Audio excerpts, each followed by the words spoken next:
دنیا نے افغانستان کو ہمیشہ ایک کمزور ملک سمجھا، ایک غریب پہاڑوں میں گھرا ہوا خطہ جسے تاریخ میں کبھی عالمی طاقت نہیں مانا گیا۔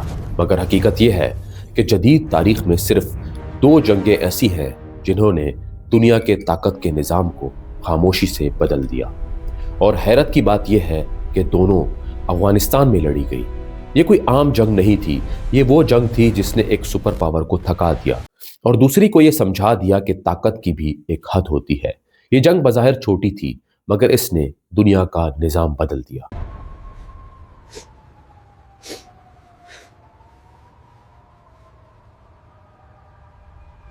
افغانستان کو جدید دنیا نے کبھی ایک بڑی طاقت کے طور پر نہیں دیکھا۔ یہ ایک ایسا ملک رہا جسے ہمیشہ غربت، خانہ جنگی، قبائلی تقسیم اور پسماندگی کے تناظر میں سمجھا گیا۔ سمندر سے محروم، پہاڑوں میں گھرا ہوا اور مسلسل عدم استحکام کا شکار، افغانستان عالمی طاقتوں کی نظر میں ایک ایسا خطہ تھا جس کی اپنی کوئی اسٹریٹجک حیثیت نہیں بلکہ صرف ایک علاقائی مسئلہ ہے۔ مگر تاریخ نے بار بار یہ ثابت کیا ہے کہ بعض اوقات وہی جگہ عالمی نظام کو بدل دیتی ہیں جنہیں سب سے کم اہم سمجھا جاتا ہے، اور افغانستان اس کی سب سے واضح مثال ہے۔ جدید تاریخ میں دو مرتبہ ایسا ہوا کہ افغانستان میں لڑی جانے والی جنگوں نے دنیا کی طاقت کے توازن کو ہلا کر رکھ دیا۔ پہلی بار سرد جنگ کے دوران اور دوسری بار 9/11 کے بعد۔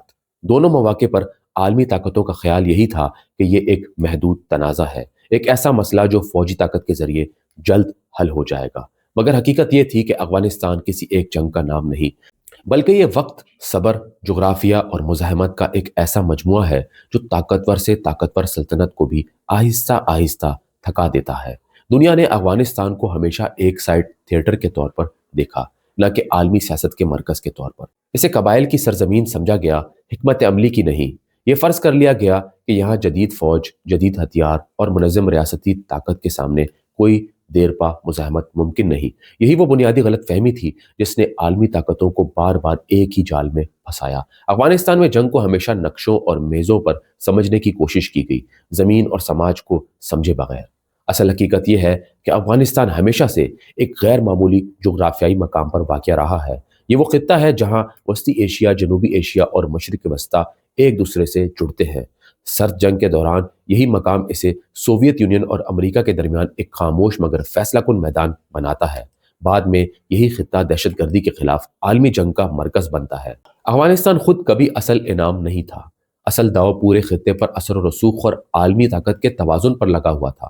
افغانستان کی سب سے بڑی طاقت یہی رہی ہے کہ اس نے کبھی خود کو دنیا بدلنے والا ملک ثابت کرنے کی کوشش نہیں کی، مگر اس کے نتائج نے دنیا کو بدلنے پر مجبور کر دیا۔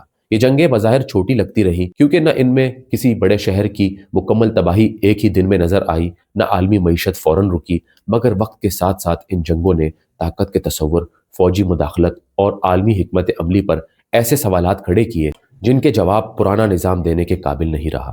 دنیا نے افغانستان کو کمتر اس لیے سمجھا کیونکہ وہ اسے اپنی کمزوریوں کے آئینے میں دیکھتی رہی، اس کی اصل طاقت کو کبھی سمجھنے کی کوشش ہی نہیں کی۔ عالمی طاقتوں کے نزدیک افغانستان ایک ایسا معاشرہ تھا جو جدید ریاستی ڈھانچے سے محروم، قبائلی تقسیم کا شکار اور معاشی طور پر کمزور تھا۔ یہی وجہ تھی کہ اسے ہمیشہ ایک علاقائی مسئلہ سمجھا گیا، نہ کہ عالمی سیاست کا کوئی اہم ستون۔ یہ فرض کر لیا گیا کہ جہاں ادارے کمزور ہوں وہاں مزاحمت بھی کمزور ہوتی ہے، اور یہی وہ سوچ تھی جو بعد میں غلط ثابت ہوئی۔ سرد جنگ کے دوران افغانستان کی اہمیت محض نظریاتی نہیں تھی بلکہ اس کی جغرافیائی حیثیت غیر معمولی تھی۔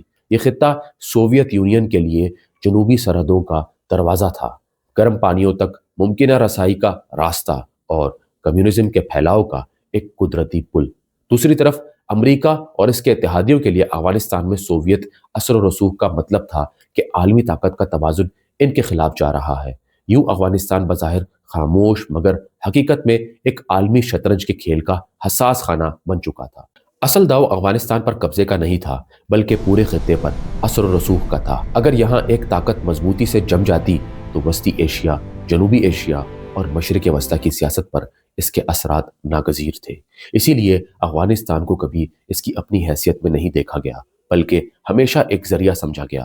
مگر یہی سوچ اس جنگ کی سب سے بڑی غلطی ثابت ہوئی، کیونکہ افغانستان کو بطور ذریعہ دیکھنے والوں نے اس کی اپنی سماجی، تاریخی اور مزاحمتی ساخت کو نظر انداز کر دیا۔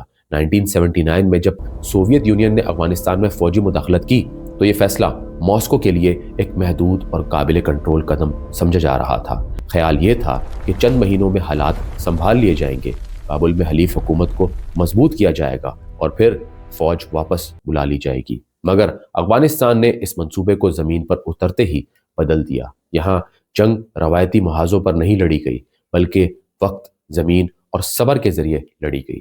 یہی وہ پہلو تھا جس کے لیے سوویت فوج تیار نہیں تھی۔ سوویت مداخلت کا سب سے بڑا نتیجہ فوری شکست نہیں بلکہ طویل تھکن تھا، ایک ایسی تھکن جس نے فوجی وسائل کو بھی کھا لیا اور ریاستی اعتماد کو بھی۔ ہر گزرتے سال کے ساتھ یہ واضح ہوتا گیا کہ افغانستان میں مسئلہ فوجی نہیں بلکہ اس سوچ کا ہے جو یہ سمجھتی تھی کہ طاقت ہر جگہ ایک ہی طرح کام کرتی ہے۔ افغانستان نے پہلی بار دنیا کو دکھایا کہ کسی سپر پاور کو میدان جنگ میں ہرانا ضروری نہیں، اسے صرف اتنا تھکا دینا ہی کافی ہے کہ وہ خود اپنے فیصلوں پر سوال اٹھانے لگے۔ This is unprecedented. We are seeing reactions from around the globe. The impact cannot be overstated. Afghanistan کی جنگ نے سرد جنگ کے خاتمے میں ایک خاموش مگر فیصلہ کن کردار ادا کیا۔ یہ جنگ واحد وجہ نہیں تھی جس نے سوویت یونین کو زوال کی طرف دھکیلا، مگر اس نے اس عمل کو تیز ضرور کر دیا۔ ایک ایسی ریاست جو پہلے ہی معاشی دباؤ، اسلحہ کی دوڑ اور اندرونی سیاسی جمود کا شکار تھی۔ The phased withdrawal of the 5,000 remaining troops will commence at 0600 hours tomorrow. This was not an easy decision. Afghanistan میں ایک طویل، مہنگی اور بے نتیجہ جنگ برداشت نہیں کر سکی۔ اس جنگ نے سوویت معیشت کو کھوکھلا کر دیا، عوامی اعتماد کو متزلزل کیا اور عالمی سطح پر یہ تاثر قائم کیا کہ سپر پاورز بھی ناقابل شکست نہیں ہوتی۔ یہی تاثر بعد میں سرد جنگ کے خاتمے اور دو قطبی عالمی نظام کے اختتام کا پیش خیمہ بنا۔ سرد جنگ کے بعد دنیا نے یہ سمجھا کہ طاقت ایک نیا، زیادہ مہذب دور شروع ہو چکا ہے، مگر 2001 کے بعد افغانستان نے ایک بار پھر عالمی نظام کو آزمانے کا موقع فراہم کیا۔ 9/11 کے بعد دنیا کی سب سے طاقتور فوجی اتحاد افغانستان میں داخل ہوا، اس یقین کے ساتھ کہ اس بار ٹیکنالوجی، جدید حکمت عملی اور عالمی اتفاق رائے کامیابی کی ضمانت ہوں گے۔ ابتدا میں یہ یقین درست بھی لگا، مگر وقت نے ثابت کیا کہ مسئلہ وہی پرانا تھا۔ افغانستان کو بدلا نہیں جا سکتا جب تک اسے سمجھا نہ جائے۔ 2 دہائیوں تک جاری رہنے والی اس جنگ نے جدید عالمی نظام کی کمزوریاں عیاں کر دی۔ اس نے ثابت کیا کہ قومیں باہر سے تعمیر نہیں کی جا سکتی، ادارے صرف کاغذ پر نہیں چلتے اور فوجی طاقت سماجی قبولیت کا متبادل نہیں بن سکتی۔ افغانستان میں عالمی ادارے موجود تھے، وسائل کی کمی نہیں تھی، مگر مقصد واضح نہیں رہا۔ یہی وجہ تھی کہ جیسے ہی عالمی طاقتوں نے قدم پیچھے ہٹایا، پورا ڈھانچہ تیزی سے بکھر گیا۔ یہ لمحہ جدید دنیا کے لیے ایک سخت سوال بن کر سامنے آیا۔ افغانستان نے جدید عالمی سیاست کو ایک اور سبق بھی دیا۔ اب جنگیں براہ راست نہیں لڑی جاتی، بلکہ بالواسطہ پراکسی اور غیر متوازن طریقوں سے لڑی جاتی ہیں۔ اس جنگ نے عالمی طاقتوں کو محتاط بنا دیا، براہ راست مداخلت کا رجحان کم ہوا اور طاقت کے اظہار کے طریقے بدل گئے۔ ڈرون پابندیاں، سفارتی دباؤ اور علاقائی اتحادی، یہ سب اسی بدلتی ہوئی حکمت عملی کا حصہ بنے۔ یہ تبدیلی خاموش تھی مگر گہری اور مستقل۔ آخرکار افغانستان کو کسی فاتح یا مفتو کے طور پر نہیں دیکھا جا سکتا۔ یہ ایک ایسا مقام تھا جس نے دنیا کو مجبور کیا کہ وہ طاقت کے اپنے تصور پر نظر ثانی کرے۔ افغانستان نے دنیا فتح نہیں کی، مگر اس نے دنیا کو یہ ماننے پر مجبور کر دیا کہ طاقت صرف بندوق سے نہیں چلتی اور ہر مسئلہ فوجی حل نہیں مانگتا۔ یہی وجہ ہے کہ یہ جنگ بظاہر چھوٹی تھی، مگر اس کے اثرات نے دنیا کے نظام، سوچ اور حکمت عملی کو ہمیشہ کے لیے بدل دیا۔ کچھ جگہیں دنیا پر قبضہ نہیں کرتی، مگر دنیا کو خود پر نظر ثانی پر مجبور کر دیتی ہے۔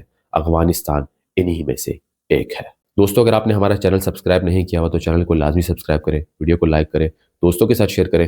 ملتے ہیں اگلی کہانی میں، تب تک کے لیے اپنا خیال رکھیے گا۔ اللہ حافظ۔